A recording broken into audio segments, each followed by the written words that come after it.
So we should just get us. This will be we're actually starting recording now. Actually, so Alright, cool. I'll just walk into the picture. Just walk in. You can walk in. I'll just the cam. This is the entrance. There we go. That's you. You're a wrestle, aren't you? You can tell. This is a good way to start. You're a Canadian, aren't you? This is the back. Canadian. That's the outtakes. I'm just about Alright, you just fixing your... fixing the camera.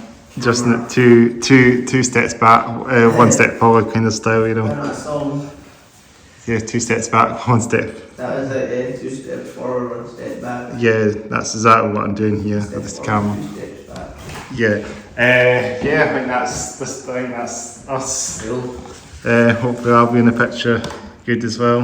Mate, if I do adjust it, I'll just be it back a little bit, but we're all good in the picture.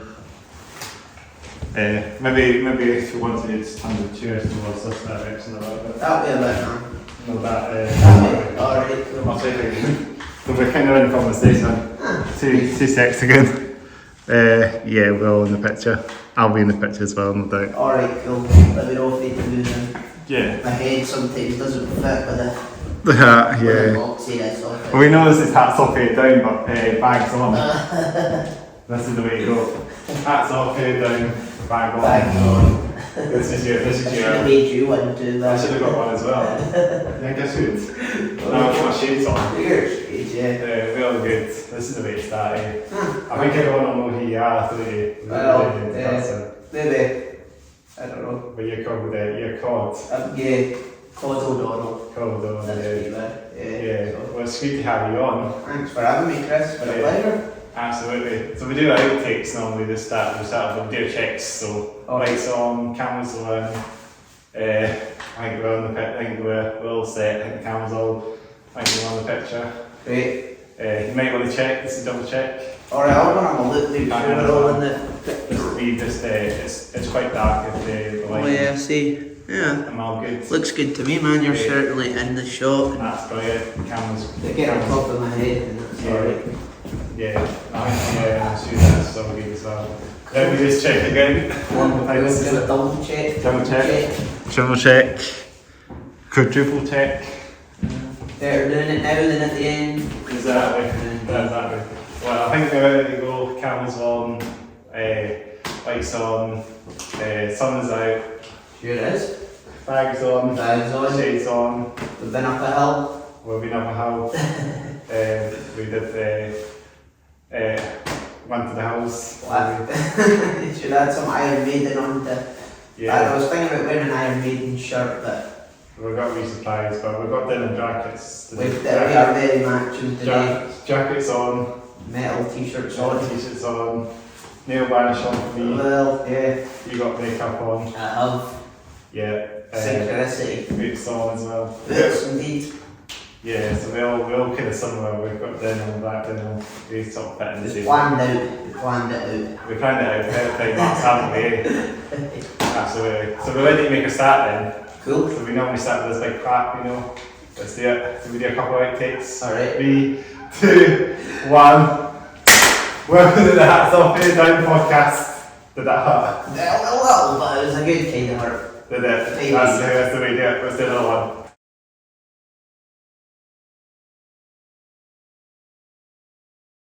3, 2, 1. Welcome to the Hats Off Head Down podcast, episode 54. Yeah. Is it 54? 6 times 9. Yeah, 54, I believe. Yeah, welcome to one and only Cods. Welcome you on the podcast. Yeah, pleasure to be here. Some of you might know you, the Tesla Coils. Yep. Also, yeah. My own band, yeah. Got my new band. Me and the Cryptids. My buddies that come out on stage and do stuff for me too, so. So it's like experimental stuff, or is it? It's quite experimental, yeah. Like Tesla Coils is more punk based stuff, you know, and there's a bit of rock as well, but the Cryptids, it's kind of banjos and saxophones and guitars and drums, you know. Exactly, yeah. Keyboards. So you've got a few projects under your belt. ones, so yeah. Yeah, they're all different. Just working with different people's fun, you know. It's a collaborate, you know, that kind of stuff. Exactly, Yeah. So obviously I've seen you guys, I've seen the Tesla Coils, it's got a while back now. Yeah, I think it was pre-lockdown, wasn't it? Yeah. Yeah. And he does something with Sandy Power as well. Yeah, well, Sandy's a good friend. He was a good friend from back at college. Sandy's in Cornfield Chase and does his own stuff. Yeah. Yeah, we supported them. I think we were saying it was, when was it? It was St Andrew's Day in 2019, I think, so it was before COVID. And yeah, we played at the Wee Red Bar. It was a really good gig actually. Yeah, that was I was at that gig and I saw you guys there. Yeah, I think that was where we met, maybe. We met at one of Stuart's things, one of the Fuzzbat things. When was that? A couple years ago, maybe. Aye. That might have been. Was it? Did you do one? You did one at Leaf Depot, wasn't it? Leaf Depot, that was one of them. Yeah. I like Leaf Depot. A lot of the gigs get put on there, so it probably was there. Then we met at the Beach Busk. Yes, we did. We did, aye. We sort of bump into each other occasionally so many times, don't we? Yeah, seems and like it's that. quite fun actually. Yeah, we've been going to walk, so that was good. Yeah, we did a nice hike over Pete off camera. We walked up Ratford Hill today. Really nice. Yeah. It was a bit cold at the top, but it was good. See some ducks. We saw some ducks, we didn't see any herons in Boxwood, but herons are always cool to see. They are pretty cool. Very strange looking animals, very thin. Yeah, they always stand like they look like they're going to fall. They do, they look like they're kind of doing a yoga pose. Yeah, It's a very yoga pose, you know. they're very still as herons, aren't they? They don't carry things in their beaks, and you know, that bit there, it feels like they carry. Is that that pelican? Kind of pelican, maybe. But yeah. But it's like they look for fish, I think, don't they? Yeah, they do fish, they get the stuff and they eat. I don't know if it's pelican carries fish in that kind of gullet thing, you know, that they've got. I think that's the case of pelicans, they do that. Yes, herons maybe, I don't know if they do.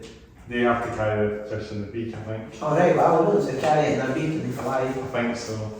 Oh, cool. But we saw some like nice ducks and stuff on the walk along at Bradford. Was it Bradford Pond or Bradford? It was really nice. Good dogs out there, some very interesting looking dogs. Nice views up there as well. Sure is, yeah. It's nice to see the observatory, it's a cool building. Do you recommend it to people who want to do it?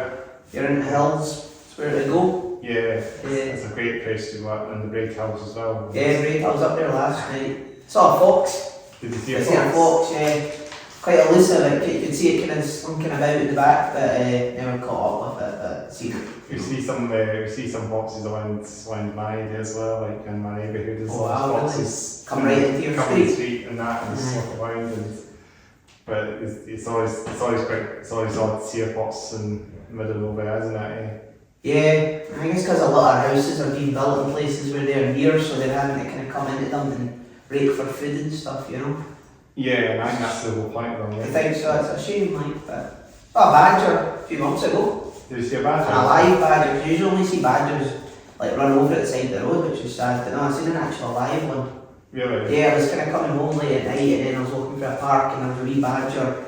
I didn't know what it was, it looked like a turtle next to a hedge, and then I kind of went up to it and looked at it, and it shot off, and at that point I realised it was a badger. And then I chased after it, but I'm not trying to scare it, but just to go and see it, but that was probably not the best thing to do, because it just disappeared into a hedge. That's what happened, Yeah, but cool animals. It's the same for like deer as well. Yeah, exactly. They sort of run away, they don't they can stop for a minute and look, and then they just disappear, don't they? Yeah. But it's always nice to get out in nature, eh? Very much so. Especially after like the lockdowns and that, you know, it seems to be important to be out in the trees and stuff. Nice areas as well. But this is how we do the podcast. We go through, as you probably know, we talk about everything. We talk about walks, plans, trains, the way you go. Eh? Cool. It's nice walks around the city of Edinburgh. You always go to some nice beach spaces and stuff. Definitely. And the beaches are nice too, you know, down that way. Like Portobello as well. Portobello. And Dunbar and Dunbar's nice, yeah. There's a beach, I don't know what it's called, but you know the Matalan next to Seafield. Yeah, that's Portobello, isn't it? I don't know if it's still Portobello, it might, I don't know, I always felt it was like called Seafield Beach, but I don't know, but it's not the big kind of main drag of Portobello, it's really further round. Like it might still be Portobello Beach, but it goes right towards like the sewage works, you know. Yeah, I think I know that. I know that area. You can walk past the sewage works. I played a gig there once, and it was really late at night, man, and they had like they had a stage that they built there and like amplifiers, and it was kind of late at night at the beach and had a bonfire. And really? Yeah, it's playing it, and you know, it's a bit late at night, and you know, you had a drink and that. But I remember watching a band and thinking the floor was moving. Right. And what I realised it was there was big black beach rats, and they were literally running about on the beach. Like, and so it looked like the floor was moving because it was dark, so you couldn't really see the sand. But it was actually these kind of beach rats kind of really roaming about. Yeah, so they were doing that, and they were kind of crawling up people's legs and stuff. It was really mad. That's kind of scary. It was a bit scary, but interesting, you know. But wow. Yeah, so did a gig at Seafield at the show. Yeah, at the beach. Yeah, it was really. And is this like a one-off or something? Just a one-off thing, yeah, man. It was just a one-off. Is it yourself or is it you? There's a few different bands playing, but it was really good. It was a few years ago. It was like just after COVID, I think. I think that would have been quite interesting. It really was. It was quite interesting. It was cool. It's cool. We were saying earlier, but it's cool to play places that are. Not in. Yeah, not like venues. Like venues are cool, but to play places that are a wee bit like different, you know. Like just outside and outdoors, you know, like the punk festival in Clamondine. Yeah, they do that in Clamondine, yeah, definitely. That would be quite cool. Yeah. And it's nice to be having something outdoors in the Medals Festival as well. Oh, definitely, yeah. It's just happened quite recently as well as we're recording this. It was last weekend, wasn't it? Yeah. And there was a few bands as well. Rock band. I didn't go down to that. I didn't either. I've been a few times, but missed this one. But it's a good couple of days, you know. And also like Bridge and Farmhouses, we give a wee almost shout to them. There we are. So letting us use this room, you know, the meeting room that we call it, we do every podcast, pretty much.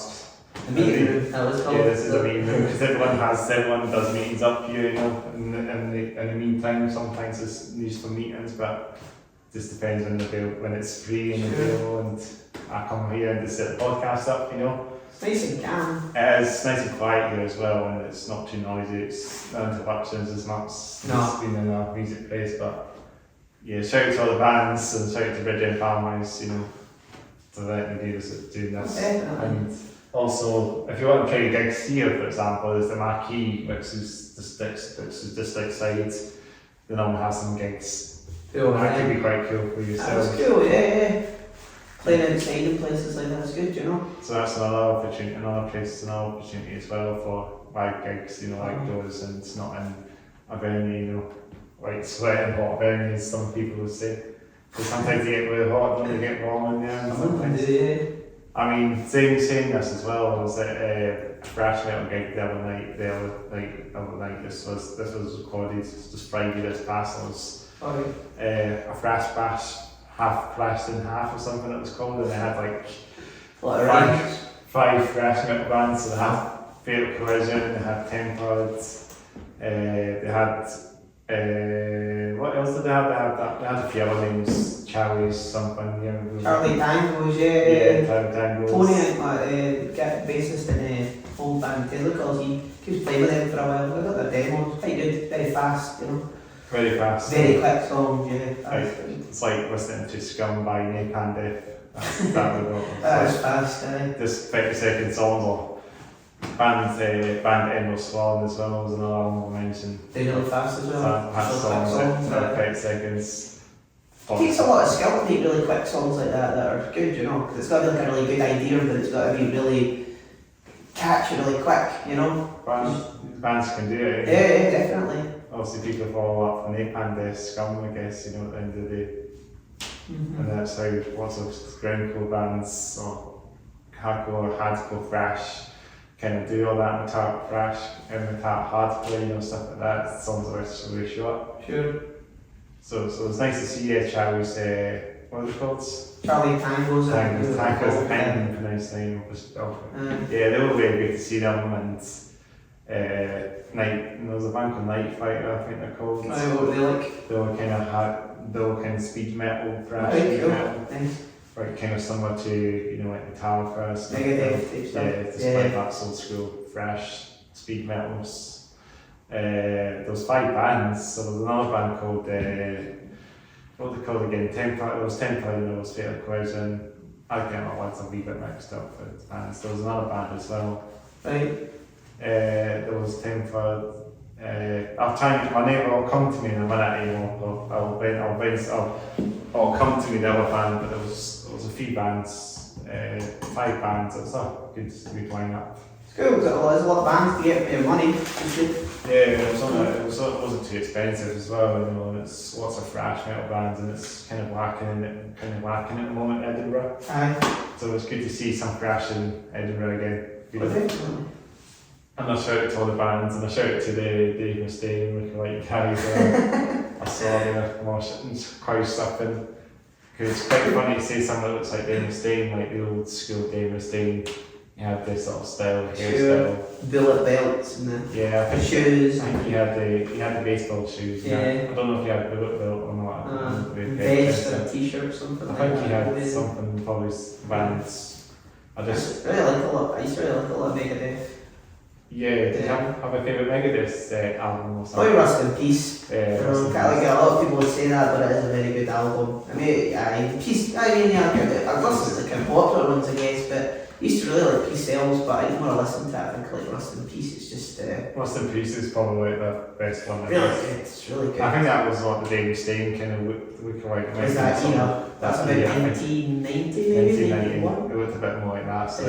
Because my whole band of Tesla we used to do a Megadeth cover in our set. Did you do Five Magics? No, we used to do Peace Sells. Peace Sells, yeah. But I like to try, I don't know, maybe something else like Tornado of Souls or something like that. You know, that's... Hang 18 as well. Hang 18 is pretty good too. But no, I used to do that. So I think they were maybe my favourite of the big 4 metal bands. So that's difficult because don't know, they're all pretty interesting. They're all new. There's so many bands that come along and do stuff thrash metal and stuff. Definitely, aye. Popular for a reason, I guess. Yeah. You know? Yeah, so if everyone does I mean, it's good to see thrash metal in Edinburgh, as I say, that gig was a great good. night. People do something new with it too, you know, they take thrash metal and they do like something a bit different with it as well, you know, that's interesting. Yeah, you totally agree. Yeah. And of course I like the bag you got on, you got the extra eyes on the top as well. Thanks, man. You got the 3 big eyes. 3 eyes, yeah, but no, this is a new one that just grew, so it's the new one. Yeah, it's a new one, but it's getting there. A couple other ones fell off when I was putting it on, but They might fall off through this part. They might fall off, I might lose them, that does tend to happen, so yeah. Let's all say that will be happen. Yeah, so you got this, and this is your sort of gimmick normally, you sort of say this. It is a gimmick basically, yeah. I like gimmicks though. I mean, a lot of bands I like had gimmicks, you know, like AC/DC was the first big band I liked, and you know, they've got the kind of Angus Young Schoolboy and Kiss. Really love Kiss, you know, and their whole thing is just the face paint and the costumes, you know. Lots painting and stuff. Well, yeah, I mean, yeah, even it goes on to that kind of stuff, like kind of black metal guy, different stuff. You've got the black metal bands did that as well. Yeah, that corpse paint and stuff. That that stuff kind of feels like I think I like bands that just have a cool sound, but I like it when bands have kind of got a look as well, and I think that's kind of important too. Yeah, they like to just take the observation and just bring it out there. Yeah, it's a performance, you know, and I think that's an element of it. Slipknot as well there. Yeah, then, you know, I kind of dabbled in that when I was younger, not as much, but you know, yeah, even then, yeah, it's like the presentation is important, you know. Yeah, you want to kind of be with the bands and stuff, and try and present yourself a bit on the stage. Yeah. And then if the band there was a band called Sweet Token that come along now. Seen that one, yeah. Yeah, they're doing a sort of Slipknot kind of sort. Sure, look quite Lovecraftian, and I've seen the guy's kind of facial thing. It's that. It reminds me there was another band called Portal, they're like an Australian band, and they used to wear. Guy used to have a clock on his head, like a kind of grandfather clock. They kind of reminded me a wee bit of that actually, with their kind of thing. But they were like a really kindy technical death metal band. They were like really. quite confusing, but quite interesting, you know. They just want to do like that's kind of gimmicks they want to do, and then you've got Ghost as well. Which is, Ghost, yeah, I quite like Ghost. My girlfriend really loves Ghost. I seen them actually a couple of years ago, and they're pretty good actually. Like on the Pinnacle to the Pit. Yeah, right, well that was the album I liked, was that one, I can't remember, was it, Meliora, I think it was the third album. Yeah. That was when I got into them, and then my girlfriend and my pals got into them. And they're not heavy, but they're not that heavy. They're not, they seem heavy, they look heavy, but they're they're quite like 70s rock, yeah. you know, maybe 80s rock. The recent stuff sounds really it's psychedelic rock. a bit psychedelic, but it sounds quite arena-y, like arena rock, stadium rock type stuff, you know, it was maybe like Def Leppard or some of the big 1980s bands, just with the production and stuff, but I kinda like that. There were a couple of albums they've had, that third album was particularly good. Yeah, they're doing well for them, they're doing solo stuff too. Maybe, except I heard that, you know, the Metallica did that thing a couple of years ago where they had lots of people covering their songs. Did you see that? No, it was all the guitars and all the drummers doing that. No, it was like 2-3 years ago they had a thing where they released the Black Album again, but it was full of covers by other people. That might be the Master of Puppets one, that had Machine Head, that had Trivium, and it had all that. Oh right, I'm not sure, but I mean, I think it was the Black Album They did that they were focusing on, but I don't know, like a lot of the covers, some of them were really interesting, but a lot of them were just really similar to the actual original song. Yeah. You know, so, which felt kind of, you know, a wee bit pointless, so it's cool when somebody takes a cover and they make it really different. But I know what you mean, Metallica, they did Master of Puppets and they did lots of bands that did cover. Right, they did that too? Yeah, Sue Built for Valentine did a cover of Metallica as well, maybe one of those. I can't remember what one it was, but you know me actually, you know, my first metal band was Built for Valentine. It was the first band that got me into heavy metal. Oh really? Wow, let's go back a wee bit. And then they're Welsh as well. Matt Tuck, he was a guitarist, wasn't he? Yeah, he's I also played a Randy Rhoads V, I remember the kind of flying V, but it's a wee bit offset. Yeah, he was always on there, you know. He was on there all the time. Always up there. He had a nice Jackson guitar, I think. Yeah, it was a Jackson, it was a Randy Rhoads Jackson. But he was a very good guitar. He's a brilliant member of the band. He did actually, funny enough, I think it was Dowdle Festival maybe last year, he came up in the Pen Drum set and did that, and then joined Pen Drum and did a song called Halo, I think. But he played the guitar on it? No, he just did vocals and the guitar. There you go. They're another band that quite a while ago. So I remember at high school I had pals that were into that, and it was like dubstep kind of. It was quite drum and bassy, just that's what they were, but drum and bass. But Matt Tuck did that. He was joining up on the Down Festival and last year's Download Festival. He was joining up for Halo, that song from Pendulum, just the one song, I think. It was a bit of a surprise to see him not playing his guitar on the stage, because you know he's only got his guitar with him all the time. He's doing it obviously, and Built for Valentine obviously, but it's funny for me just jump on there and join Pendulum that time. Some people look really uncomfortable with a guitar, like if they play with a guitar normally and they've not got one, they look quite strange because they almost need a big chunk of wood there to make them feel, I don't know, like they've got something to do, or some people are just quite awkward, you know? They're quite used to it, I think. Yes, I think so. It's almost like an extension of your... Yeah, it's not like yourself, you play guitar as well and in your projects as well. Yeah, well I used to have my own band at Tesla Calls, it was like a lot of electric guitar, but kind of during lockdown I started learning the banjo, so it's a lot of it's the banjo, and then there's some acoustic guitar, and like harmonicas, stylophones. Loads of instruments, multi-instrument band. Well, I don't know, jack of all trades, master of none type thing, you know. I'm okay at a few instruments, but you know, not amazing at any. But you're trying to branch out a little bit. As guitar, because obviously bands just do the one thing most of the time. Yeah, I think it just makes it a bit different, and it puts a bit of variety in the set. I've been learning this big Irish drum. I think it's called the Bowron, how you pronounce it. Yeah. And that's like really Good sound, good powerful sound. Yeah, brilliant stuff. That's what you try and get as much done. So think you so. see how things go with the band, with the projects and that as well. Yeah, I really want to learn the, you know what what's it called? The theremin is.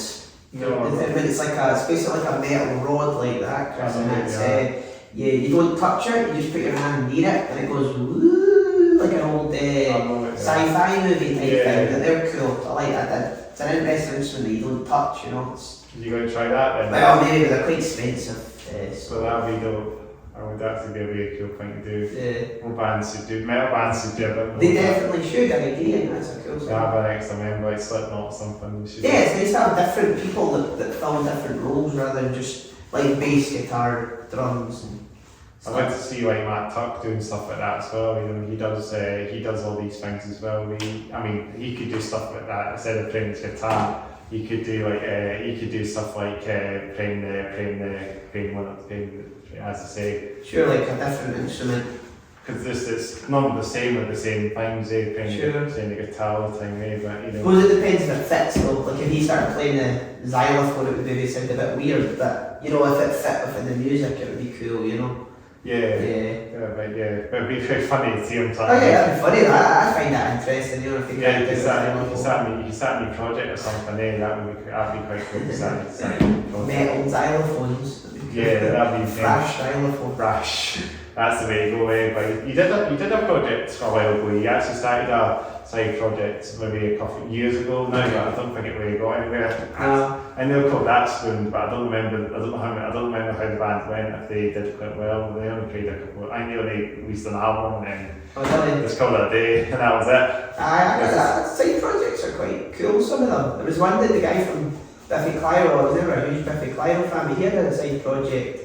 Yeah, I remember what it was called, but it was quite different. And he wasn't doing any like guitar and stuff. Yes, it was like synthesizers. It was the Mammon Duke, I think it was called. But yeah, like stuff that were interesting. You know. Yeah, he was doing something completely like the ball game with that stuff as well, wasn't he? He wasn't doing like the same old, you know.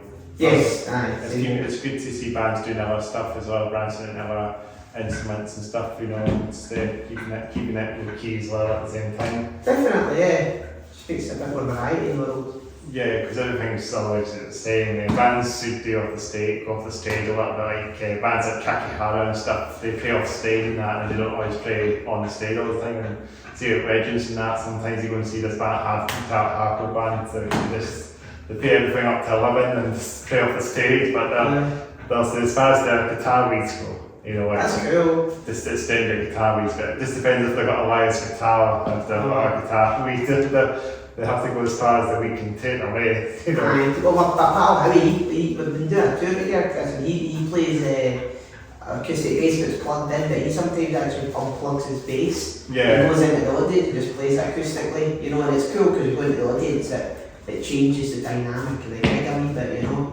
Yeah, it makes sense. I guess it doesn't work as electric guitars because they won't have the volume, you know. Sometimes you get the baritone guitars that are more enhanced guitars. Definitely. They have like a bass. I think Cod O Donnell, they're quite heavy what they do. Aye.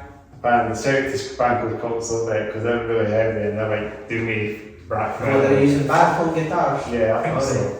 I think that's a band you should check out one day. You should try them all on and see them all.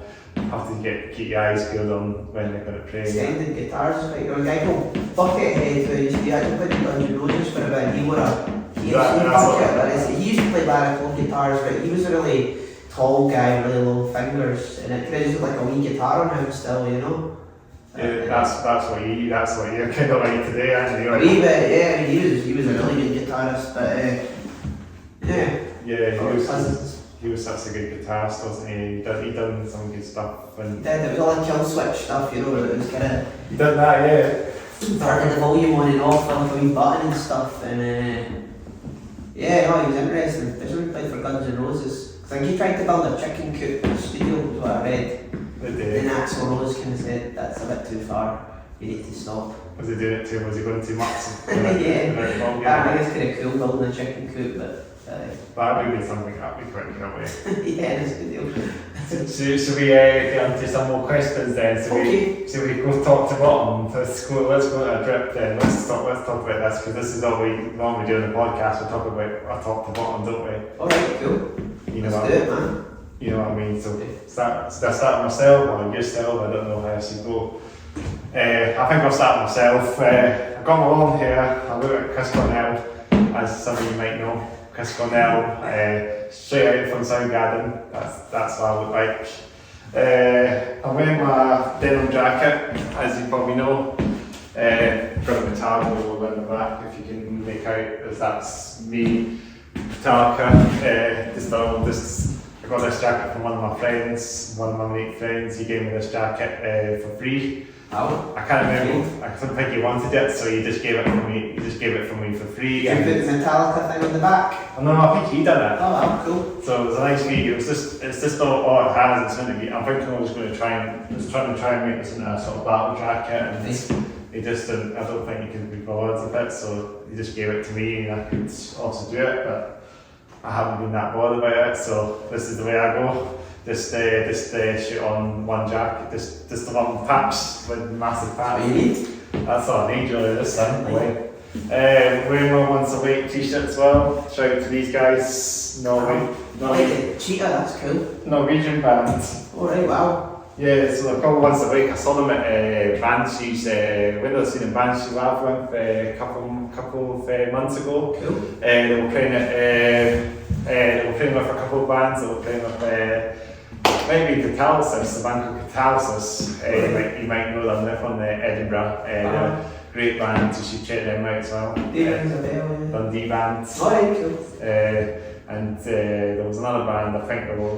Maybe it was Cod O Donnell while playing with them actually. I'm sure it was Cod O Donnell. There you go. There you go. They were playing with them. These guys are just great. I do like that. I like the cheetah. It's a cool animal. They look cheetah. They look very kind of sort of skill in it. anxious looking animals. You know, they're cool. Norwegian band, so I can see it says it all, doesn't it? But what band do? They're such a great band. Great band. They've been around. I don't know how long they've been around for. But they've been around for quite a while, I think. But kind of metal are they like? Yeah, like really heavy stuff. Like really heavy stuff. They like kind of thrashy. Right, cool. They did funny enough that, so they did a Prodigy cover at the gig and they were playing some dances. Prodigy? Yeah, Prodigy cover. I think it's kind of a melodic death metal, because I heard a bit of In Flames sort of vibes going on with that. Right, cool. They're Swedish, aren't they? Yeah, but these are Norwegians, but they're sort of in that sort of ball game at the end of the day. They're sort of on that sort of spectrum. They're from Scandinavia, so there are so many great bands from there. So Scandinavian bands are always great. And shout out to these guys, if they're watching my podcast, shout out to these guys. I want to try and get you guys on one day, but shout out to Once a Week. Great band. I think they're going to play. I no doubt they'll come back to Edinburgh again soon, or Scotland again soon. They've played a few times, so I'll see them coming back sooner or later. So fingers crossed they'll be back here soon. And then going towards the sort of bottom half, just got my black denim jeans. Don't know where they're from. I think they're River Island or Primark, just one of those generic brands. And then my Doc Marten boots. You look like quite a fair pair of Doc Martens. I do, I have a couple of them, but these ones are like my hiking ones. They look pretty heavy duty, you know. Heavy duty, they do for the walking and hiking and stuff. That's the main thing. So yeah, it's just good. It's just good to use these boots as my daily drive at the moment. So they're very good for that sort of stuff. So it's good. Yeah, that's my half. Yourself then, Cod. Yeah, man. Well, this is a paper bag that I can source from Amazon. So sorry, to Amazon. The Amazon, they're my guys. But paper bag. You must go for a few of them. I do. I buy them in bulk. I think I'm being watched because I buy so many bags. It's a bit of a way. Yeah. But no, so the paper bag, I guess, and then eyes. You know, your usual eyes you buy for just wee. Like these toy shops. Toy shops, you know, stuff like that. And you have to super glue them on and stuff. First time I made a paper bag, I couldn't get it fit right, so I took 2 paper bags, Chris, and I cut them in half and super glued them together. Yeah. But I put the bag on as soon as I super glued them, and I forgot that would obviously be a solvent. and I ended up knocking myself out and unconscious because obviously there was still super glue fumes in the bag. So I've learned that lesson, never to do that. So yeah, I don't know, paper bag. This is how Slipknot must do all the things. You gotta figure these things out, you know, it's trial and error. And then, I don't know, it's just a jacket I got many years ago, it's all ripped up and that, But you got patches on it as well. Still works, yeah, just things I got, my girlfriend got me. I can't really see from here, I don't have peripheral vision, but there's like aliens and stuff. Where you just turn yourself around a little bit towards the end. It's like my fashion show, it's very, but yeah, there's badges I guess, and things, metal things. I see you got a badge, I see you got a Chrome Cat, is that Chroma Cat? Yeah, oh, they were a band, yeah. Fee-Man, she's plays drums in the Cryptids, my current band, and that was her own band. They were cool, they were like punky, used to play with them sometimes when we were in Tesla calls, but they're a good band, check them out from Edinburgh. But well, they're not around anymore, but they were a very good band. They were playing, I'm sure they were playing, did they? I They were playing one of the Fuzzback gigs, they were. You know, so yeah. I see I heard the name getting played at Bridgend one day as well, Where? Bridgend, I'm sure they might have played in the Oh wow, cool. They might have, Quite cool band. Yeah. Trousers I guess, and then just some brown shoes, and then that's me. Oh, I've got a t-shirt, you asked me to bring a band t-shirt, so the only one I could find that was clean was, what have I got? You got Rainbow, Yeah, Rainbow, big fan. Dad was a big Rainbow guy, so so am I by virtue of that, so yeah, really like Rainbow. That's it's good. Stargazer, that was probably my favourite. So shout out to one again. James Dio, yeah, Richie Blackmore, Cozy Phil. What a man he was, of course. You were saying about the shoes, about kind of Doc Marteny type things. But they're not, they look like some of theirs. Probably cheaper things, but yeah, I don't know, this is just what I chucked on, so. Yeah, that's great. That's a top to bottom, and that's a trip to the end. Nice, cool. And of course I've got my shades and my nail bands for the extra as well, like I say. So I've got my shades from Pylons. Shout out to Pylons in the Ship James Quarter for your... Was it from there? So your sort of streetwear stuff, kind of your sort of... Quite intimidating that place, it's very big, you know, I feel like you're in like the archives of like an old... it's like a skateboarding shop, isn't it? Is it a skateboarding shop? I don't think it's a skateboarding shop, but I think it would have been based in the life. Yeah, some of it was true, as and then my nail varnish was just chipping off, of course the nail varnish is I'm wearing it on occasionally, but started to put it back on again. Oh really? Yeah, that's great. So yeah, that's my trip, that's our trip. Get sponsorship deals. I think so. Yeah. Shout out to Columbia, shout out to Primark, shout out to Amazon, shout out to Don Martins, shout out to Rainbow, shout out to Once a Mate, shout out to all the bands, you know. The video halfway through and just make sure everything's all good. Still alright, yeah. Do you want me to check you? Yeah, we're still on picture still. Alright, cool. You want to check? Yes. I shall check it. Yeah, check again if it's still going. Yeah, like you're all in shot, man. Yeah, all good. All good. This is the way to do it. Quite casually. But normally sometimes we get the art gallery, the artwork here sometimes. It's always nice and that. Yeah, they're not using it today unfortunately, but occasionally when I've been in this room they actually create some art stuff here and it's very nice to see this getting used as an art gallery in some occasions as well, to bridge in. So, you know, for instance, these are sort of half-part-time art gallery. It's local people stuff like? I don't know here. Artwork, no? I think it's just different artwork from different people, so like people can just probably do stuff, maybe people from Bridgend, maybe people from outside, I've not got any, but there's been some nice stuff here as well, so it's actually been on this pod, some of this stuff has appeared. Yeah, that's quite good, it's like the crown for the clothes, but the pictures hang on there, that's what they are. You got any have you got any favourite artists that you really like? I've no idea, but I know there's some good ones out there. There was one that I can't remember, Picasso something. Picasso, oh yeah, Yeah, some good stuff.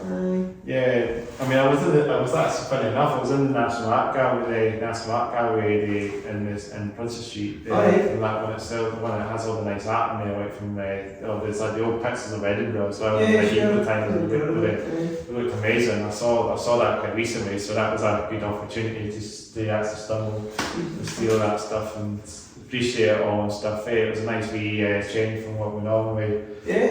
Even going back to some of the metal album covers, they have some quite cool art. I mean, like that, like the rainbow, the big, that's cool looking. You know what I mean? Like, well, the Pink Floyd, Dark Side of the Moon sort of thing as well. It's like good artwork as well. It's the various art colours and they always give you good artwork from. There could be artists in there that could have done all that stuff.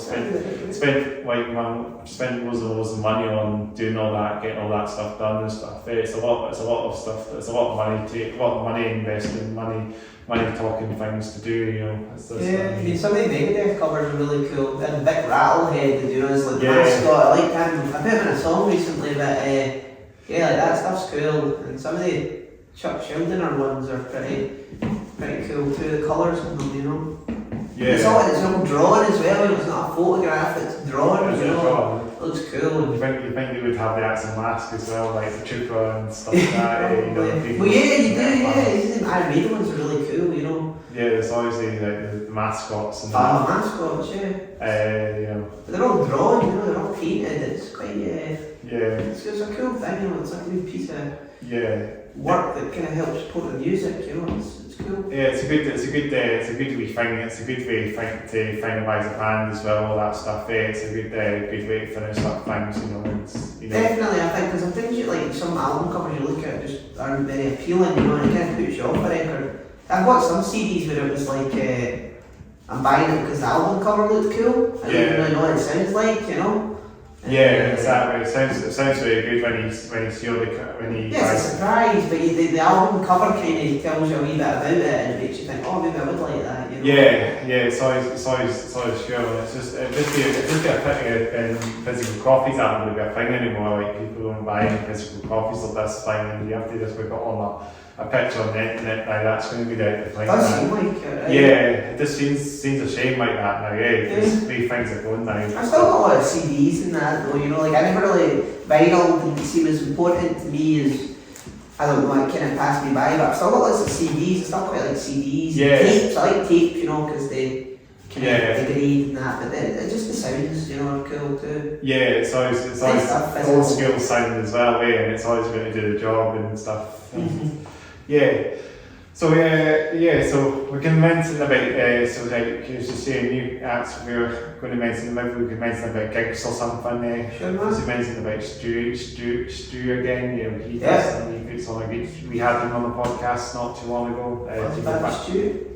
Fuzzback from Stu from Fuzzback Gigs. A good guy. He's great. Very good guy. Be good because I think he maybe get a wee surprise seeing this episode when it's up. But I sent him a message or they said we're doing it, so you'll see it. You'll know about it. Hello to Stuart if you're watching. Shout out to Stuart from Fuzzback. We'll see it, no doubt. He's doing quite well. He's getting some more gigs on the go, isn't he? He's got lots of things. He's always busy doing stuff. I'm going to see a gig with him tonight as well. So be good. Him and Kieran from PX4M2. He's another guy that's kind of interesting stuff around Edinburgh as well. So we're all going to a wee show. That's brilliant, guy. That's brilliant. Good, hopefully you enjoy it. Hope you enjoy the gig during the last away. It should be good, man. Should be good. Is he organising it actually? No, we're just watching. It's a guy that so Howie Reeve, I just did some of my tour with. I'm doing a bit more of a tour where he's supporting this band from lots of different places. That's like what in them. So it should be good, man. That's good. I hope you enjoy it. It's not any metal bands of that. Not really. I mean, no, I wouldn't say it's kind of metal. It's a wee bit different, but it'll be cool. You know, it'll be different. You know. I think you'll have a great time anyway. Good, man. But good at Stu's doing very well. And he's putting more gigs on at Leaf Depot, isn't he? Yes, he's got his kind of like his it's like he's got his own thing each month type thing where he's putting on a show. So he's doing one I think next Saturday night. We've got our gig just before his on that Saturday too. So that's very good that everything that he's doing, getting so many gigs on, isn't he? He's doing so well. Yeah, no, he's a very busy guy, you know. So yeah, absolutely. He's about like 3 or 4 bands, I think, at this point too. So that's very good. yeah, I need to get down and see some more gigs to do there as well. But yeah, should we go off the rails a little bit now? Alright. So we talk about, so we got any train related stories, anything about trains? Train related Trains. I don't know. I mean, going back from my first exposure to trains, was Thomas. Thomas, yeah. No, I was like the green one. What was his name? Percy. That was I'd call Colin, but no, Percy. I liked Percy. He seemed like the train I'd most like, but he's quite metal, isn't he? I guess he's made of metal. Well, I think They're all pretty metal, those trains. Diesel will be the metalist one. He's black and red. The conductor, yeah, the back controller and stuff. Yeah. I think everybody's. Is that his actual name? That's what they call back that. controller. Wow. That's his name. Was that a Doctor Who person? You think so, Yeah. That. No, I mean that was my kind of exposure to trains, I guess. And and probably me as well. You know. That's same with that train went up on on Snowdonia. That was the one when I that my girlfriend. That was cool. What you were saying, I really interested in it was a. Yeah, we were talking about trains earlier on off camera. We were talking about Snowdonia, and it was like a vernacular railway. So it's a sort of cog railway, so the trains would actually climb with a cog, but there's still one on rail track still, but it's just in the middle you've got a cog wheel. So like trains in Switzerland actually we do. There are lots of rails in Switzerland. So it's for going up. Yeah, kind of steep. Well, it was very steep then. I was like, let's kind of. Oh, yeah, almost like probably like this angle or something. Yes, it was like this train you can probably go about this angle, but because you could walk it, but like the train was slow, but then you didn't have to walk it, and it was quite cool. Yeah, it's because trains would slip because because the deeper you go, the less tracks in your so it's cog based so that the cog can go backwards. Yeah, because it's going to walk in. Makes sense. No, that's cool.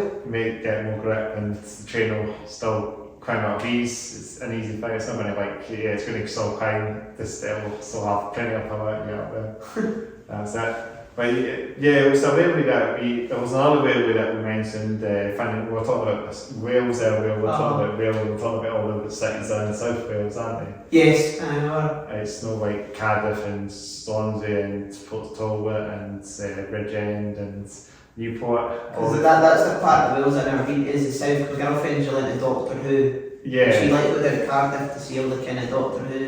And is that where they filmed back then? I think they filmed a lot. I don't know if they still do, but definitely when Doctor Who came back, a lot of it was in Cardiff. Yeah, they filmed it somewhere one day, didn't they? Yeah, we were at the top, we were saying, we were trying to work with that castle was called, which was Carnarvon Castle or something like that. We were talking about Port Mary. Yeah, and that's beautiful, Port Mary, and that's the village, isn't it? It's a Italian sort of style village, but it's in Wales, but it's beautiful. Very cool, right on the coast. We went to it on a family vacation, a family holiday there as well. A couple of years ago now. Was it the summer or was it winter? Do you know? It was the summer. It was beautiful, wasn't it? Very colourful and very strange, very surreal looking, you know. It doesn't look like one of those London villages. It looks very interesting, very narrow. You can't drive around the island. No, you can't. It's like you had to park your car for this big bit and walk down the big thing through like a forest. Yeah, you know? But it's actually nice, and you've got Port Maddock as well, not far. Oh, I've never been there. I maybe have been there, man. That rings a bell, but the railway the Welsh Highland Railway, which I believe that we went on years ago on a family holiday there as well. We got the train from Port Maddock. Did we get the train from what was the place called again? Sorry, I can't remember. Carnarvon to Port Maddock, came back. It was like maybe about nearly 2 hours on the train. Just on the way back from our cousins actually. So to my cousins down in South Wales. I think it was we drove all the way up north, I guess, because Carnarvon is in sort of the northern part of Wales. Yes, I was there at the top, So near Bangor and near Bangor or something like that, Metalheads sort of area. But it took about 2 hours. It was one of those sort of miniature railways, or I think they call it the little trains. the great little trains in Wales, so like small trains in Wales. So they have a lot of these miniature rails in Wales. So they have all these. As well, when you got to the top of Wales, it reminded me of like kind of like French Riviera. You know, like the top of it, it was really kind of pretty looking at the coast. You know, it was like almost like you're in a foreign country. You know, it was. It's family in South, family in Wales, isn't it? It's so funny, it's so bizarre when you think about it. But we had a great time in there on a train. It was a nice train journey that we did, and we did 2 train back, I think, as well. Cool. Must have been like maybe about 4, it might have been like 3.5 or 4 hour round trip or something to do that really. It was really? Yeah, so I think the time we were getting back in Edinburgh, but that was a long drive, so we think we got quite late back. But I can't remember, but this was a long time ago.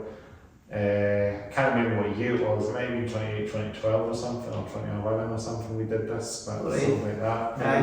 But it was a nice train journey, but yeah. It was a quite like long journeys like because you've got time to think about things. Yeah. And the trains don't go that fast, they're quite slow, so that's why the train took this time, you know. I think it might have been like 20 miles or something, maybe 30 miles. It was like a steam train, like it's a steam train. It's like one of those like small railway. It's like one of those sort of railways like ONS and Kinneil railway kind of like thing. You know, it's sort of preserved to railways, but it took a wee while to get down on the other side of the like to Portmadoc. But it was a nice train journey because the train carriages are quite open as well, so you had to have a sort of observation. But yeah, that was a big wee trip, and I think that was my last. That was a nice train journey. But then also we drove back, and I think I can't remember the whole story, but that's what we did. But talking about trains in general, then that's the way. Just trains up here. Do you go quite often on the trains? Sometimes we just get trains back down East Lothian, but the one that I think I really like is the train when you go. Do you remember the train from Glasgow that goes down towards like Ayr? Yeah. That one, and it goes right along the coast. Oh yeah. And you can see like the beach, and you see there's like kind of industrial plants like that. I think some of them are abandoned, but it's right on the coast, and I always think that's really cool. Yeah. Train journey down there, you know, it's quite scenic. I've not been here before, but I'd be quite sick. Yeah, you should go on that one, man, because there's like just all these big kind of like power plant looking things. I don't actually know what they're for, but if you're on the train and you go by them,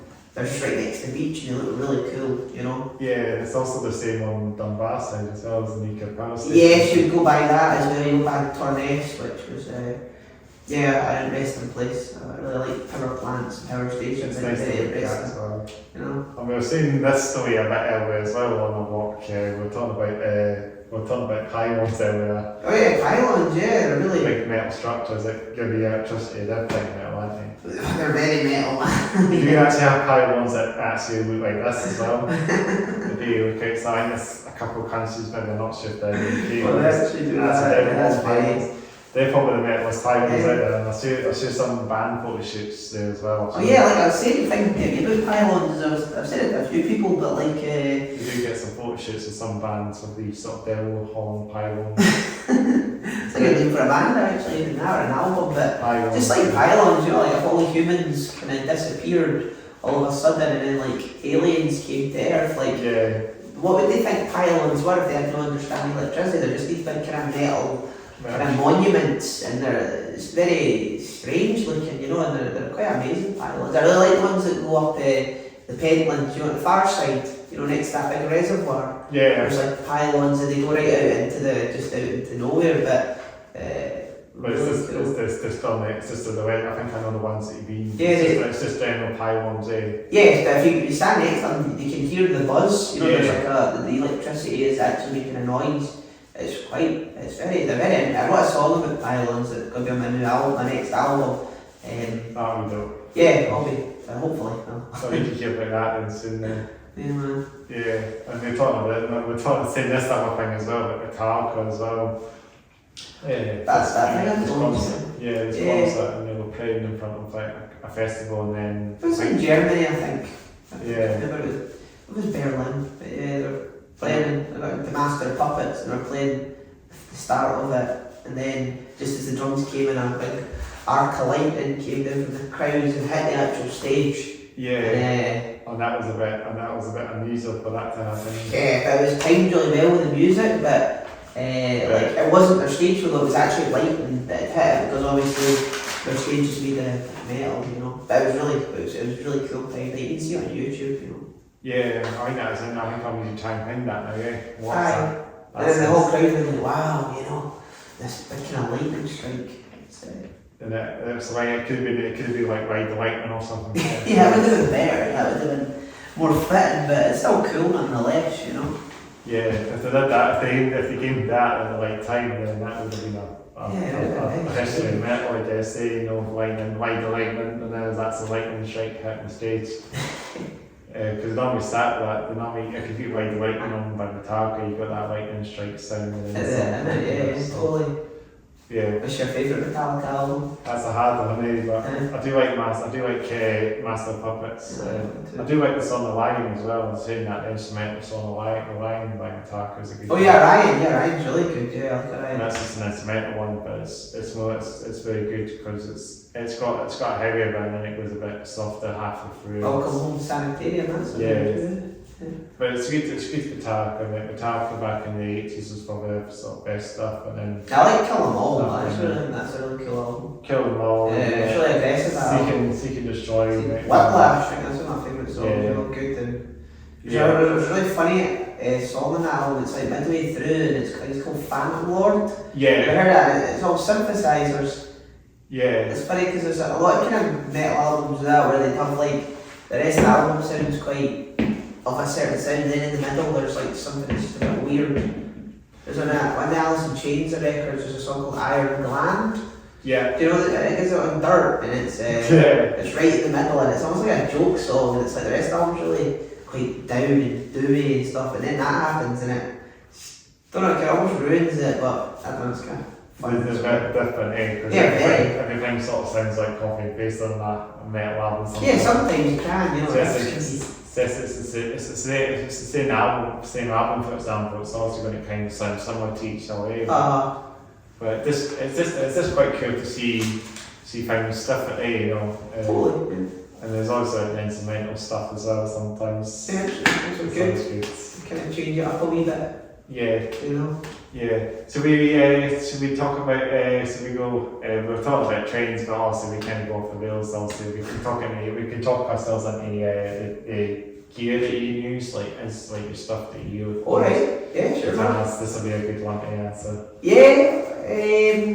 Just now it's like I love acoustic stuff, so I'm using this kind of old acoustic Squire guitar that I'm using, but it's kind of changed, so there's a pickup in it. So I use that. I've been using a banjo for a while, 5-string. I used to hate the banjo because I don't know, I felt like it was very off a certain sound, the banjo, but I was saying to somebody what I like about it is it's quite an awkward instrument because there's not many stringed instruments that popularly used that have an odd number of strings. The banjo's got 5 strings. Yeah. You get 4-string banjos too, but the ones I use are a 5-string. One of the strings is like a half string. And it's quite awkward. I was saying to somebody the way I describe the banjo is it's like, do you know the duck-billed platypus? Yeah. Right, so it's a very strange animal, and somebody once said that it was like if there's a god, you know, and he created an animal, that was all just the kind of leftover parts put together. You know, it's because it's got like the bill of a duck, it's got like a beaver's tail, it's got, I think it can sense electromagnetism like sharks, and it's got a stinger, a poisonous stinger. So it's a really weird mixed animal, but the banjo's a bit like that because it's just been taken from loads of different kind of like cultures, you know. So it came like more from Africa, and when there's like this kind of slave trade stuff, and then that kind of mixed with some ideas from Western. It was used for that, but it was kind of mixed with kind of some of the people that were making guitars there, and some of the kind of Scottish and Irish people that went over to America, and it all fused together, and then it's just this kind of weird mix and match instrument, you know. So it kind of changes a bit. I guess. It developed. It's very quite unique guitar and. Yeah, very. I used that. I used some harmonicas and big drums telling you about, and any manufacturers do you know for them then? Guitars are Squire. I know Yeah, that. It's yeah. a Fender Squire. It's like a really old guitar. I've had since I was about Squire 12. Squire guitars are also like the generic name for Fenders. Yes, it's like the budget version of Budget Fender, but version. that works for me, man. You know. But you've got plenty of budget Fender straps that are. Yeah, well, I used to use a Strat an old band, and that was Squire as well. But I don't know, like they sound good to me, and they feel good. A banjo's what you call a D-ring banjo. Yeah, and then the rest I don't really know, just whatever's available. Just generic brands then. Yeah, nothing too expensive. A lot of the gear I would buy for recording is just kind of quite cheap stuff you get off eBay. Yeah. I kind of like when it's recording because I like stuff that's doesn't sound as clean. I like it when it's a bit buzzy, you know, or a bit like kind of there's a hum to it or something. I think that's kind of cool sound, you know. I like it when it's a wee bit dirty, sounding a bit more fuzzed up, you know. Yeah. So it makes sense actually. You don't want to have anything that sounds too clean, you know. If it's too Yeah. clean, it sounds like you're in the 1980s. yeah, totally. So something unique then. Yeah, I think so. You know, it's like that, and then it's like just the stuff I can afford. It's like that kind of cheaper stuff. I think actually sounds kind of cool if you lean into the cheapness of it. You know. Yeah, and it's still you probably appreciate it. So Yeah, totally. It's like, you know, it's like some of the metal albums in the 90s were made really cheaply, that, you know, they sound really good because they were made, it's like a really specific sound. Yeah, you know? sometimes you get fuzziness of black metal stuff as Yeah, well. it's that kind of stuff, you know, where it was just recorded in really bad microphones, Yeah, it's but very- that becomes the sound, you know, and that's kind of cool. That Yeah, it is it's that, very you know. lo-fi. Lo-fi, yeah, really That's- lo-fi, you know. Yeah, It's good. that's what black metal is pretty much. Very, yeah, a lot of the stuff they were doing was, Just in the house, pretty much, in the home studio, pretty much. yeah, really it was, and some of it was like through really weird microphones, I think, like kind of, almost like kind of headphone microphones and stuff like that, so it's really cool what you can do, you know. Yeah, rap metal is kind of that sort of low-key, lo-fi. Really lo-fi, yeah. Yeah, but you got that. You do have like success, like you got success in rap metal bands also. Like, doing Yeah, like, but a bit more cleaner sound, and Yeah, they kind there's of got also- more money and they were building the studios and that. yeah, but a lot of rap metal bands are like that. Just generally the signature, and it's a bit more underground rap metal, I think, in a way as well. Yeah, a bit scarier some of it. Yeah, but it's not that many rap metal bands. Very many rap metal bands are from Edinburgh generally, but No, I don't know. They all seem to kind of originate. A lot of them seem to be from kind of Like, Scandinavia. That yeah, kind of, well, well, they're the kind of original ones when they were from that kind of some in the northern part of Scotland, maybe. Pylons. Maybe there might be the odd one. Aye. It's hard to say because I don't remember the last time I've seen a rap metal band. Well, I think Metal Messiah might be a band that's showing out to Metal Messiah because I know the guitars in Metal Messiah wears the chords painted on. Oh, does he? Yeah, so I don't know if they're bringing black strudge metal, black doom metal, Alright, cool. black doom, like Cod O Donnell mentioned earlier as well, so Yeah. black doom as well. But I mean, kind of like that, you know, maybe you don't implement the chords painting as much as some of these bands, but they do kind of play black doom, black metal, you know, that kind of style. Or, you know, that slow doom with black metal, and it's right. I don't know if that's maybe that's how I'm saying it, but Yeah, because I said that stuff all just kind of came from like Kiss and that, but I don't even know if that is true, but I mean, Yeah. it's quite similar, and then like Alice Cooper and stuff like that too, you know.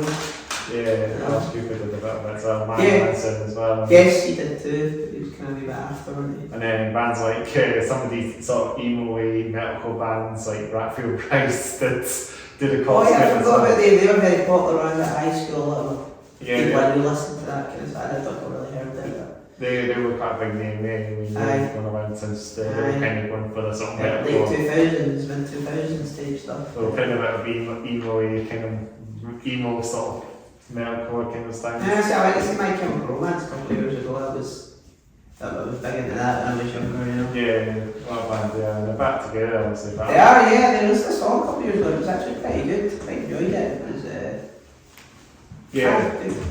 Well, I've never seen them. I did actually get an MCR. I did get an MCR for a bit actually as well. I still have a soft spot for them.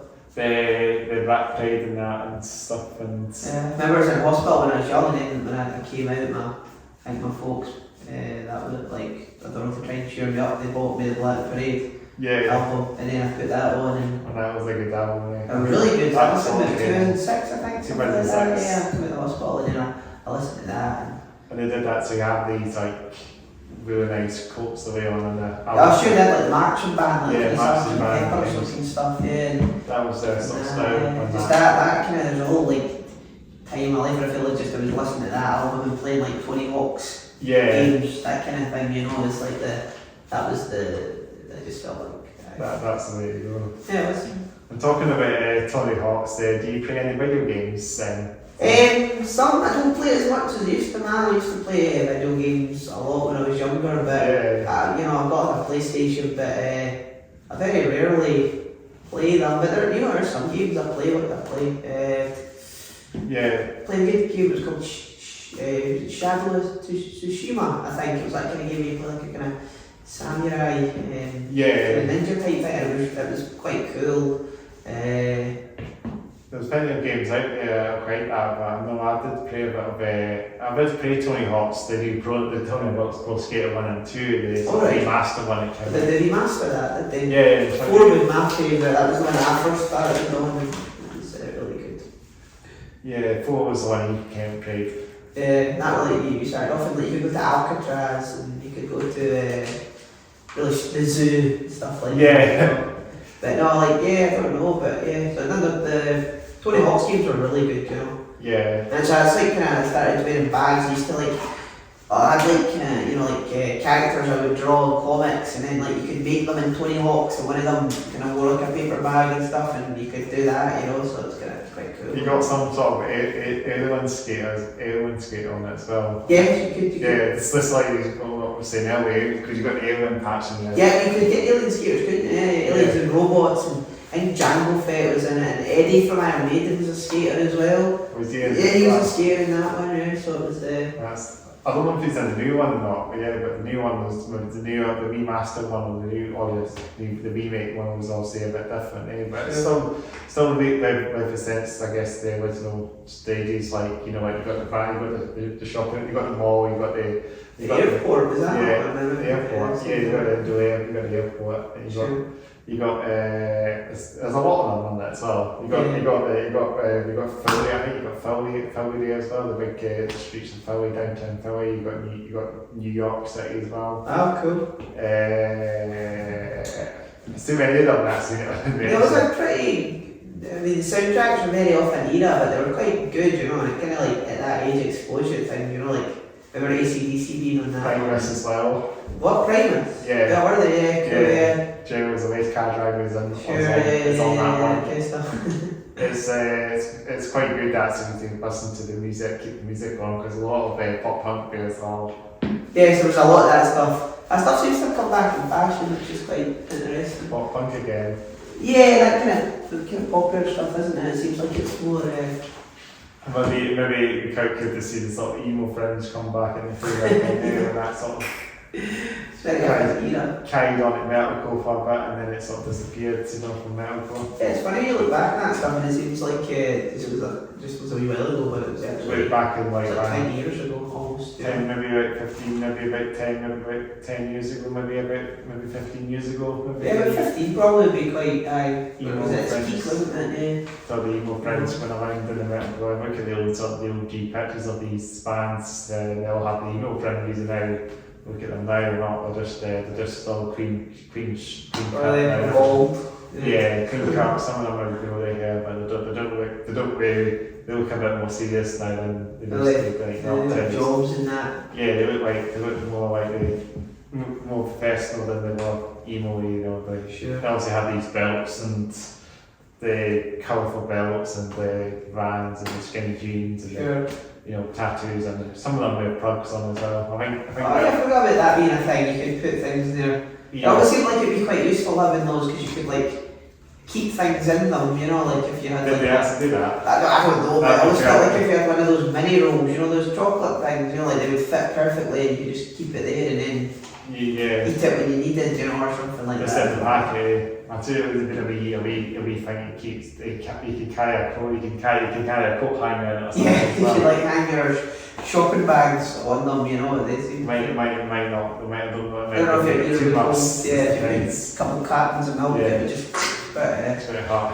Funny. Yeah, but I know it must be, it must take a wee while to do all that stuff, but I think so. I had to put them in a pallet and you had to put them in kind of bit by bit until they got bigger. You know? yeah, you have to have one of these sort of, Expanders. yeah, they look like goat horns, like a wee bit, Oh, right, cool. kind of that style thing, yeah. And see, I've seen someone at my school actually with one of those that was trying to select seers, and I noticed that might have been what he was doing, and that's what he was trying to do. He was trying to get into that sort of emo-y, probably those Delta 10s, I guess, when he sort of saying maybe he was going for the emo cat as well, probably. But right.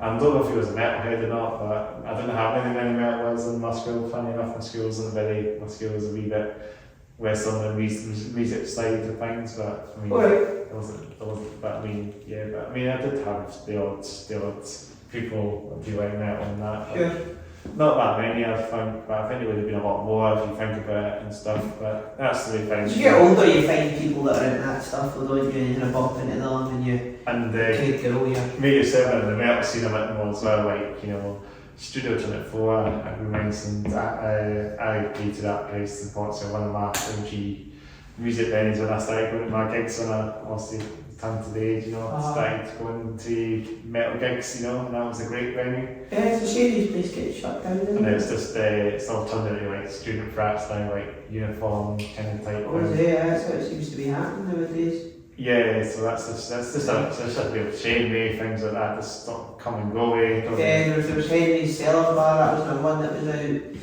out on Morrison Street, and that got kind of shut down. That's a karaoke bar now or something, you know, but... Has it not got the same vibe anymore now as it used to? Well, no, it's like, it's something else, you know, it used to post lots of kind of interesting, unusual stuff, but... Have you played there before? Played there, yeah, it's got open mic there, man, did a couple of gigs there, and it was always a cool space. But yeah, you're right, it's the 24 too, that was the same, isn't it? It's a shame about Studio 24, and it's a shame about Henry Cellar and those places shutting down, and post the Blackpool as well. Yeah, the Blackpool, aye. That shut down earlier this year, and it's another casualty to the sort of metal community, I guess. What is that? It was very rock. Because it was next to, it was on Colton Road, it was not far from Studio 24. But oh, it was right on the corner. Yeah, so that gave you like a sort of pre-drinking place, sort of where the punters would go and then for their gigs or something, and then head to Studio when it opens, you know, but obviously because Studio not there, maybe that's one sort of cause it's maybe kind of sort of declined a little bit, I guess, because and 100 Square as well was the very metal, so 100 Square. Oh sure, yeah, 100 Square, remember that? People were there, There's not that many there, oh, you used to have the clothes on and that, and big jackets and that, didn't they? Yeah, you don't see any, it's all so just your, you know, your just tourists and stuff. Yeah, tourists. Yeah, and then you got the Copeland Street as well, just down the road. I had a couple of metal shops, didn't it?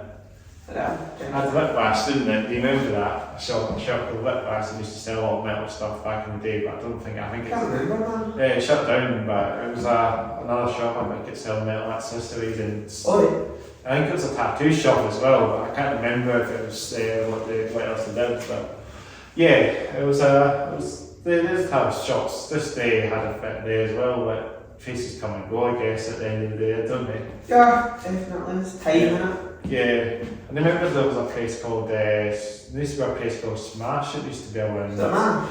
No, Smash in Rodeo, where was it again? Yeah, near Rodeo Road, what was that place? It was it was one of the pubs, it only opened briefly and then it shut down again. I just heard about it and it was only just down for a few months and then it shut down. And then it's turned into, I think it used to be the old Citrus Bar used to be around to there in Woody Road. You know the Citrus Bar? Citrus Club? Citrus Club, yeah. That rings a bell, yeah, I don't know if they were around, turned that and they had a sort of music venue there for briefly and then it kind of closed down and I don't know what it is now, it's just another sort of nightclub now. Alright. So it's a shame that wasn't doing, I don't think it was doing that well I guess, by the sounds of it, but it only lasted a few months I think. I don't think I even went to it with it because it's only seen it opened up and then I think it just shut down shortly after. Maybe about 3 months or something and it just disappeared at the map. I mean I don't know, but I'm just saying it was there and it just shut and then it's one of those places, you know, it's a shame. Sure, it's a shame places closed. Yeah, it's always happening, same about the scene as well, same about Blackpool, same about all the places we mentioned. Do you want to say anything else? Maybe we can sort of start the podcast, I guess. Don't know that. Should we talk about upcoming gigs or something? Yeah, well, so I'm playing a gig next Saturday, 15th of June, and playing in Edinburgh, playing at the Home Bar, so it's a matinee show, so it'll be 3 to 6. It'll be me and Howie Reeve, we're doing a co-tour together, so we're doing that. That'll be good. Yeah, that'll be good. And then we're in Sowerby Bridge, we're playing there on the Sunday after, and then after we're playing in Glasgow, and then we've got a bigger bit of tour where we go to like London and you did a bit of a UK tour this before as well, right? Yeah, that was still part of the same tour, it's just that it's over different weekends, so that was down in Hereford. And we did a couple of shows down there, did a festival and a kind of pub, and then we did a home show at somebody's house in Bolton. That was really cool, yeah, it was in Sally, her living room, it was really cool actually. Did they get a good turnout at the home? It was pretty good, yeah, it was not bad, man. All the sofas were filled up, you know. Yeah, sell-out show in the house. It really was a sell-out show in the house, yeah. Fit about maybe 20 people in there, but it was good, everybody was up for it. And some washing happens, quite something. a pet in the living room, yeah. Yeah, what's that? That was a big fun then. No, it was good, and then got a couple of shows coming up, so yeah, doing that tour. Some pages of people you can find. It's on the way down, I guess, as I say. Yeah. Hopefully it'll be good to get one. I might try and get one to the show on the 15th. Yeah, you should come, man. I'll probably have the wedding when this is out, but I'll enjoy the show. Coming to you from the distant past. Yeah, back to the future. But I'll be on Home Bar, it's probably a good wee place as well. It's really cool. It's not a place I've been at, so but it's good. I've been already. I've probably seen it already when this is up. So I think it'll be a great place. It's probably a great venue and It really is, it's like a wee kind of downstairs bit, and played a couple gigs there. It's really nice. Just like Henry said, it's not that far from it, but also it's kind of got the same vibe, and you know. It's got sort of good chill vibe, and it's quite a small room, kind of like this size or something. A little bit bigger than this, but it's quite long and quite tight. But it's a nice place to play. I really like it. It's one of my favourite places in Edinburgh. Yeah, that might be good for like metal bands as well, mate. Could be, yeah, definitely. I think if you had quite different stuff there, it could be very good, you know. I always think maybe like Dalkey Country Pack could be always a good wee spot as well, you know. Yeah, because they do those big gigs there, don't they? They get the kind of bigger bands, like the kind of 80s festivals and stuff. So yeah, it was fine. It was fine. You would actually get some like proper metal bands on that. That'd be quite cool. On that bill, you know, because I think Dalkey would be an excellent spot for a metal festival. When you think about it, but it's more about the organising and the it's tricky after a cake, isn't it? Festival curfews and the logistics of things, they do these things, but if it happens, then it happens. It'll be brilliant. It'll be a really cool thing to see, and then it's sort of in the audience. That's like a kind of metal festival outdoors, like Bloodstock, in Scotland. But I don't know if they'll ever get the big bands booked. It might just start off small and then maybe get to a bit bigger. Grow it to when we get like bands like Demi Bogie or Behemoth or Bad Sabbath or big bands, isn't it? Iron Maiden, Iron Maiden and Dalkey. Yeah, seems quite surreal, but it'll be the new Bloodstock or the new it's Heavy Scotland. It used to be around. Do you remember Heavy Scotland? It was only like a one-off sort of show, and they had. Who played there? They had the Axelway and Behemoth. Really big bands, isn't it? Have some very successful, which going to take over Edinburgh, but never really materialised the following year. They were really trying to get John Bowden on the following year. Was it 2018 this happened or 17?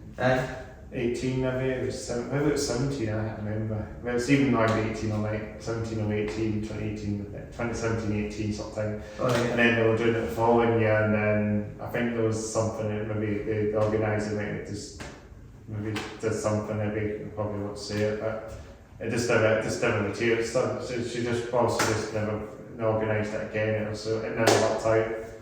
Stuff just didn't work out well, and I guess at the end of the day it was obviously cancelled and it never happened again.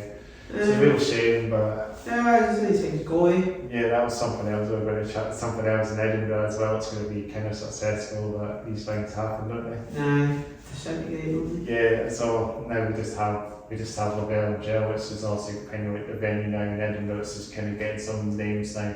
Tyrosis, Crowbar, Suffocation. They're getting some names out there now on that venue, so that's doing quite well. You know, they might get some sellouts, so there. Machine Head as well, they could play probably sell out the place, no doubt. I mean, they played the White Coop Rooms in the past, but I reckon they could play Lavelle, no doubt. Be alright. Be big enough. Yeah, it would. Yeah, it should be big enough. I think it's about as big as Stuart 24, sure. Aye. About the same size, so I think it can house about 500 cap maybe. It's big enough. Good mosh pits and stuff. It's got a good sound. It's a great venue for Lavelle and Gel. I'm going to see the Sleaford mods there, I think, this year at some point. Aye, yeah, there's what are they like? quite weird that it's like this guy has a laptop that he hits play, another guy kind of shouts over the top. But Is it this very low key stuff? yeah, very lo-fi again, man. Lo-fi. Yeah, but just quite cool, interesting attitude. That's really good. Yeah. Yeah, I'm going to see Suffocation then this will happen, Suffocation, I'll probably have this, maybe this will happen, Suffocation. I might have already been to the gigs, so hopefully I'll enjoy a night of death metal. That's the Guitar, there's a few other names on that melody as well. Just little death metal bands, and I've got a ticket for that, that's it. So I'm going to see Suffocation next, maybe it's happened already, so but next, if this is I'm recording this on the 9th of June. Is it also going to be a week on Monday. completed already? Completed already, yeah. As I was saying, this, even your gig costed maybe the way it happens. So, yeah, I think it's been really good to get you on there. Yeah, I think pretty much It's been so good to get you on, but yeah, as we say, where can you find you guys on? Oh, we're on like on YouTube and Facebook, and I'm on Instagram. I don't really get Instagram as much, but I try and put stuff on there. And my music, you get that on Bandcamp. Yeah, Bandcamp. all the I stuff. sell comic books on there and stuff too. Yeah, you got scenes of that as well. But they're kind of like that, you know, they're kind of a mixture between, but they're kind of comic book-esque, but they're more pamphlets, so Yeah, it's on there, you know. If it's, I'm sure you might remember my friend, a friend called Daniel used to came to that gig that time we did folk, I think. Alright. Yeah, he's studying in Glasgow, but he had those zines. Oh, did he do his own zines? Oh, I think I do remember those zines being about, the Stewart's Kings. I remember them being put into the thing. That was my friend Daniel, so my friend, he's studying in Glasgow at the moment, but yeah, he's he rides a really nice motorbike and that, and Oh wow. he comes to a lot of metal gigs. He likes a lot of thrash, new album stuff. Alright, sure. But he came along. Me and us came along. That's Me and strange. us came along to the gig together, and it was really cool. That was the one I think we sort of seen each other last. When we sort of. I saw you that night. I think that might be the last of us kind of saw you live. I think so, maybe, man. It was that one. I was a while ago, because I know that Daniel mentioned to me and messaged about that one, so come down Reef Depot for some good bands, you know. And I did that, it was really good. It was a good It was a good night, I think. Yeah, I think Daniel comes along to yours. I think Daniel's another when it comes to Fuzzback as well. So, yeah. He'll be back shortly. You'll probably no doubt see my friend Daniel. He's such a cool dude. He's been on the podcast as well. We did an interview. He's my friend also. We just did an interview in the house one of the days he came over and we just shared a podcast and yeah, just talked about stuff he's doing and that. It was a good podcast. But yeah, I think it's been really good to get you on there. Thanks again for taking the time to come on. Please do we see the thing that so we sort of find an outtake how we can laugh it off or something. I normally do my stuff. I normally just say thanks again for listening to the Hats and Fade Down podcast, episode 54. I think 154. We're on 54, cool. Chords, the mighty chords, Nice. Tesla coils and Yeah. the mighty other bands. So please like the video, please subscribe to the channel. make sure to hit the subscribe button. The chat, yep. Turn on the notifications, of course, as well, because that's also the most important thing to do. Also, you can hit the eye as well. So Oh yeah, hit the eye there. You put some kind of button on it on YouTube. Yeah, hit the eye button. Yeah. That's the way to subscribe. on the way up to some 300 subscribers. If we can make it to 300 subscribers, should get half of them. Oh, 300. That's pretty good. Man. Well, That's pretty good there. We're still on 227 or 8 at the moment. We might be up to 300 by the time this is out. Pretty good, though. We're getting our way up to 300, but we'll be up to 606 at some point as well. Maybe celebrate it as well. Maybe. I don't know what we'll do that. But Get Iron Maiden on for that one. yeah, that'll be a good way to celebrate it. And then also, if you want to check out my YouTube channel, and the description box will be stuff on my gaming stuff, as you know, video games. Cool. What kind of games do you do? Gig stuff, like some racing games and stuff. Oh, nice, cool. I said this on my podcast, so if you want to check out my gigs and my gaming stuff, it's on CM Headbanger, so check that out as well, and hit the subscribe button to that channel as well. And yes, I think that's usually that podcast up then. Do you want to leave Facebook video with that or not? No, I'll far too ugly to affect people with that. You got the Facebook, so not some makeup on and you feel well. Oh no, that's just my eyes, man. They're just very dark, you know. Yeah, but it's a good way to end the podcast up. We'll do some fist bumps as you see. Take care. Have a good All one. the best. Yeah, and we'll just wrap it up, sling it off, and take a wee photograph at the end here.